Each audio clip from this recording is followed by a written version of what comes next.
Ya,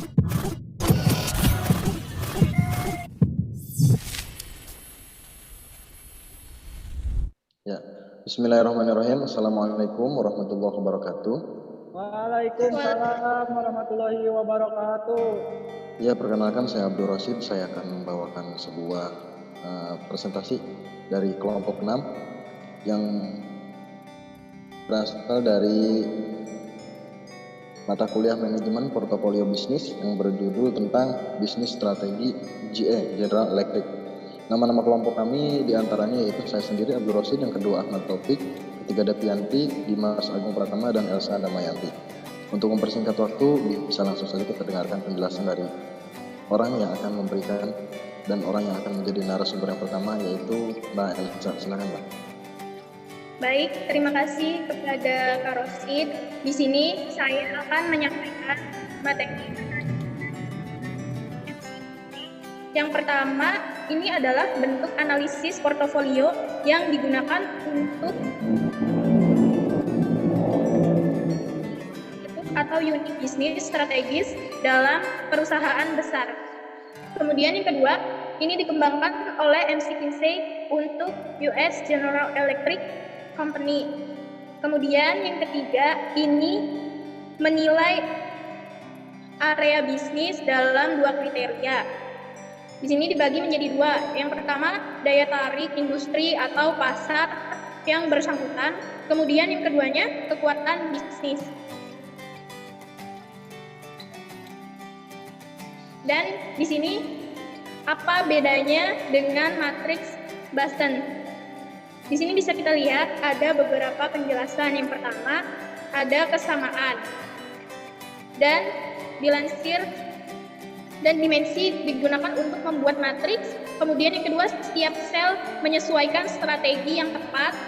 Yang ketiga, dalam kedua kasus kami memperhatikan strategi masa depan untuk area tertentu atau misalnya divisi di dalam perusahaan. Kemudian di sini ada perbedaan utama, dan matriks GE melibatkan analisis yang lebih luas dari operasi perusahaan. Kemudian dimensi matriks GE adalah daya tarik industri dan kekuatan bisnis atau bukan pangsa pasar dan pertumbuhan pasar. Kemudian ada 9 sel dan pilihan strategi yang lebih luas. Dan yang terakhir, matriks Boston berfokus pada produk dalam rangkaian produk. Perusahaan matriks GE dapat diperluas untuk melihat unit bisnis strategis. Mungkin cukup sekian, bisa dilanjut oleh Kak Devi materi berikutnya. Baik, selanjutnya saya akan menjelaskan mengenai pengertian dari unit bisnis strategi atau yang biasa disebut SBU. Nah, SBU ini merupakan kombinasi pasar produk tertentu yang biasanya memerlukan rencana bisnisnya sendiri. Bagian dari perusahaan yang cukup besar untuk dimiliki sendiri pasar yang terdefinisi dengan baik, menarik pesaingnya sendiri dan menuntut sumber daya dan kemampuan nyata dari keseluruhan perusahaan. Kemudian SBU ini pengelompokan diskrit dalam organisasi dengan tanggung jawab yang didelegasikan untuk mengelola produk atau layanan atau grup produk layanan secara strategis. Kemudian dengan kata lain, SBU ini biasa disebut dengan sebuah divisi dalam sebuah perusahaan nasional atau multinasional. Yang selanjutnya di sini ada bentuk dari matriks GE atau General Electric. Matriks GE ini menggunakan dua variabel, diantaranya daya tarik industri atau pasar dan posisi bisnis. Masing-masing variabel ini memiliki 3 kriteria, yaitu tinggi, sedang, dan rendah. Di mana daya tarik industri ini merupakan betapa sulit atau mudahnya suatu perusahaan bersaing di pasar dan memperoleh laba. Sedangkan posisi bisnis atau kekuatan bisnis pada dasarnya melihat kekuatan dan kelemahan bisnis di berbagai bidang. Kemudian di dalam implikasi strategisnya ada 3 macam. Di sini ada plot, grow, or invest, kemudian ada hold or selective, dan harvest or divest. Di sini grow merupakan unit bisnis yang termasuk dalam kategori menarik investasi oleh korporasi karena mereka berada dalam posisi untuk menghasilkan pengembalian tinggi di masa depan. Kemudian yang selektif merupakan unit-unit bisnis yang berada dalam posisi yang lebih ambigu dan tidak jelas apakah mereka akan tumbuh di masa depan atau menjadi stagnan. Kemudian yang terakhir yaitu ada harvest or divest. Harvest ini merupakan unit dalam kategori yang mungkin berkinerja buruk di dalam industri dan pasar yang kurang menarik. Baik, mungkin sekian yang dapat saya sampaikan, dilanjut dengan rekan saya. Baik, silakan Kak. Rosyid ya? Ya, boleh. Silakan. Oke, untuk kekuatan unit bisnisnya, yang pertama kita bisa lihat gambar di samping, yaitu ada sumbu Y dan sumbu X ya. Kalau sumbu X itu sumbu yang yang horizontal, dan sumbu Y itu sifatnya yang vertikal. Jadi kita bisa lihat dari gambar yang di samping itu, dan bisa dijelaskan bahwa sumbu horizontal itu ada kekuatan unit bisnisnya yang mengacu pada seberapa kuat perusahaan atau SBU dalam hal pasar. Kemudian pasar mungkin sangat menarik, tetapi perusahaan tidak memiliki kekuatan dalam hal masuk pasar. Kemudian seperti halnya daya tarik industri, gabungan kekuatan industri didasarkan pada pembobotan berbagai faktor. Yang selanjutnya perhatikan bahwa dimensi matriks Boston termasuk dalam matriks GE, pertumbuhan pasar merupakan elemen daya tarik industri dan pangsa pasar merupakan elemen kekuatan bisnis. Oke, ini daya tarik industrinya. Kita bisa lihat ya dari tadi, ini ada gambarnya, sumbu vertikal matriks adalah daya tarik industrinya yang menyangkut daya tarik perusahaan untuk memasuki bertahan dalam industri tertentu. Daya tarik industri dinilai dengan mempertimbangkan berbagai faktor yang masing-masing diberi bobot untuk menghasilkan sebuah gambaran komposit. Untuk selanjutnya bisa dijelaskan oleh rekan kami yang bernama Dimas. Silakan Mas. Baik, di sini saya akan menjelaskan tentang kriteria yang membuat pasar menarik. Yang pertama itu ada ukuran pasar yang bisa disebut dengan variabel permintaan. Dan yang kedua ada tingkat penimbuhan atau yang disebut juga tingkat penambahan teknologi. Dan yang selanjutnya ada pengembalian keseluruhan dalam industri atau yang disebut keringanan.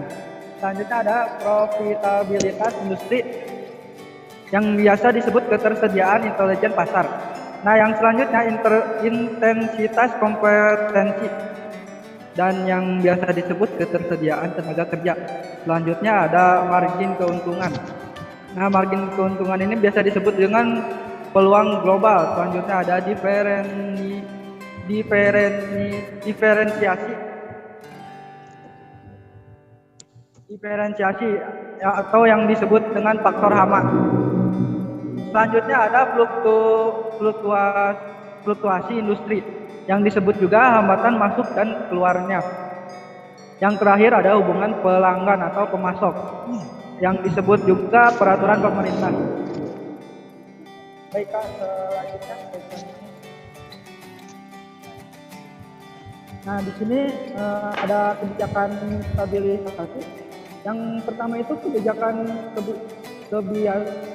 kebiasaan untuk melakukan stabilisasi ini dapat ditempuh dari kebijakan fiskal dan kebijakan moneter. Yang kedua itu ada model untuk menjelaskan bagaimana kebijakan fiskal dan moneter mempengaruhi pasaran barang dan pasar uang adalah model IS dan LM. Sedangkan IS itu adalah investasi saving dan sedangkan LM adalah liquid money. Nah, yang terakhir itu ada karena itu kurva AD dan AS fungsinya menggambarkan bagaimana siklus bisnis, sedangkan kurva IS LM menggambarkan bagaimana kebijakan ditempuh untuk mempengaruhi kurva AD. Dan jadi selanjutnya saya lanjut ke moderator. Oke, untuk yang selanjutnya narasumber kita bernama Ahmad Taufik. Silakan Mas Taufik untuk dilanjut. Baik teman-teman, di sini saya akan menjelaskan untuk melakukan analisis menggunakan GE atau McKinsey. Nah, langkah pertama, tentukan daya tarik industri dari masing-masing unit bisnis. Yang pertama, ada buat daftar faktor.